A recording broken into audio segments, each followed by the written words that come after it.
Hey y'all, and welcome back to my channel. In this tutorial, I'm going to show you how I created this V-split tumbler using a water slide for my latest Mother's Day boxes. I did offer two versions, one mom and one not mom, and this is the beautiful decal that I used for my not mom boxes. We did a simple one color glitter on these tumblers. It is a 24-ounce plump from the TIPSY Magnolia. I spray painted it white and added Astrid from PDB Creative Studio. I gave the tumbler 2 coats of epoxy, sanding in between those layers so that we can have it nice and smooth for our transparent vinyl and water slide. Now, first thing that we are going to do, and then I will jump into showing you how I created the water slides, was trim our vinyl to size. Now, I trimmed off the excess of the white, and then we're going to measure it on our tumbler.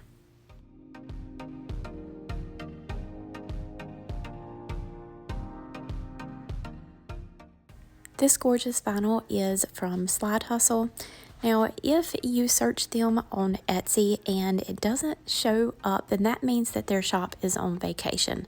They are a small shop and very popular because, I mean, just look at how beautiful this design is. They have one-of-a-kind designs that you can't get anywhere else because they have an in-house designer. So don't panic if you click the link down below to go grab some of this beautiful vinyl. If their shop is on vacation, then they will be back very shortly. To keep up with their shop and to get discounts every Thursday, in addition to the discount I will have listed down below, you can join their Facebook group and they will keep you up to date on all shop openings and closings and any sales that they may have throughout the week. So what we have just done is trim our vinyl to the exact size of our tumbler. I wrapped it around once, marking off the bottom point, which is typically around 8 inches, just shy of, since it is a 24-ounce plump from the Steel Magnolia. And then we wrapped it around again once we trimmed off that bottom excess and marked where our vinyl overlapped so that we can get that perfect dimension around as well. I folded that piece of vinyl in half and pinched one end of it so we can get a center point. I trimmed from the corner of the vinyl to our center point on both sides, and that gives us a perfect triangle.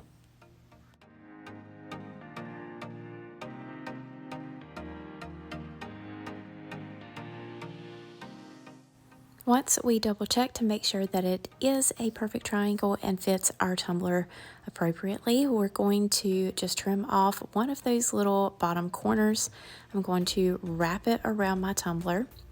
You can do this either way, either start at the top with the flat side or the bottom, whichever way you prefer. I like doing it this way because I feel like it gives me a bigger space up top to apply a 3.5 inch decal. We're going to press that into place and then use our giant squeegee to press that vinyl down around the tumbler nice and evenly as we're removing the backing off of this vinyl.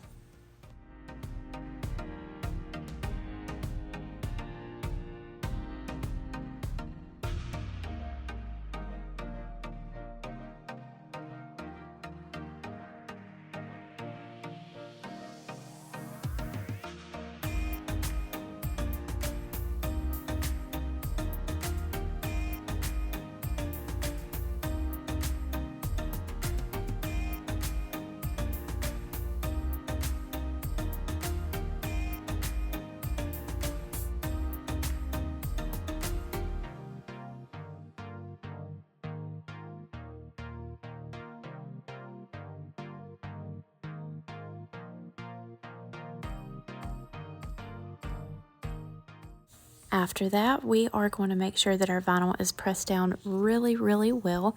If you have any lumps and bumps that try to give you trouble around that bottom rim, take a heat gun on low heat setting, apply some heat to the vinyl around the bottom rim of the tumbler and press it down as you work your way around.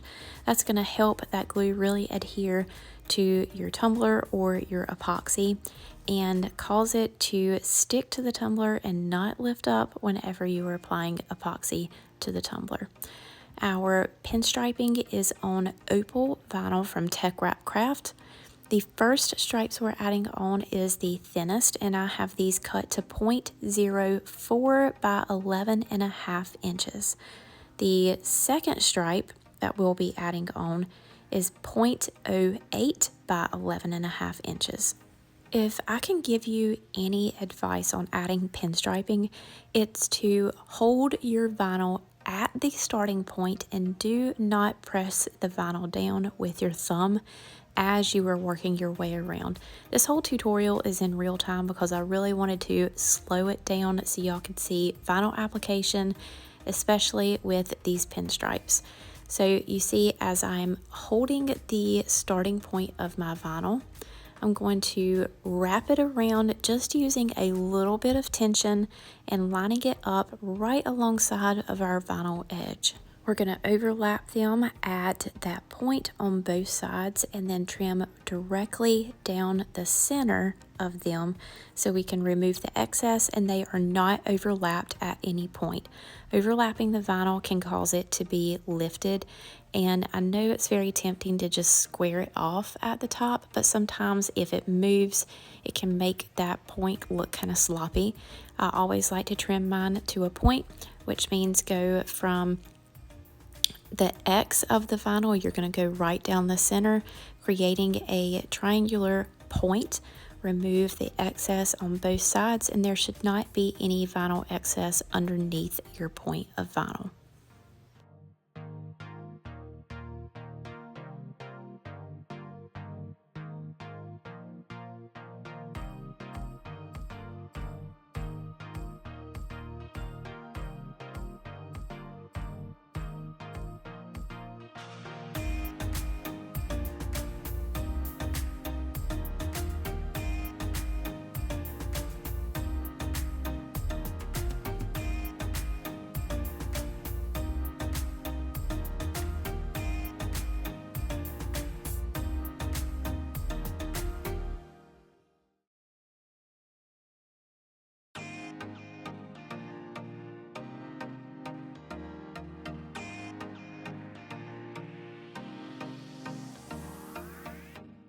Also, when you are trimming it, the excess off of the top rim of the tumbler, make sure you do come down just a bit from the rim. So when you do final sand that rim to get it smooth, you don't sand off any of the color of your vinyl. So our butterfly image come from Creative Fabrica, and the app that I use to print it on our Sunny Scopa matte clear waterslide paper is Print to Size app. I don't really like using Design Space. It can be used to resize your images and send to your printer, but it used to have restricting sizes, so you couldn't cut on a full 8.5 by 11 sheet, and it bothered me losing some of that space, so I got used to using the Print to Size app. Inside the app, all you have to do is hit that little plus button at the bottom side and add in whatever image you like. Crop it to size, and then you can hit the settings button in the bottom left corner to choose your paper size, whether that be 8.5 by 11 or A4. Those water slides do come in both sizes. You resize your image, crop it, whatever you need to do, move them around on that paper to get them where you need them without overlapping. Once you have everything like you need it, then you just go over to the little print button. If you want to print from the app, you absolutely can with a wireless printer from your cell phone, and all you have to do is click color photo so it prints a higher quality.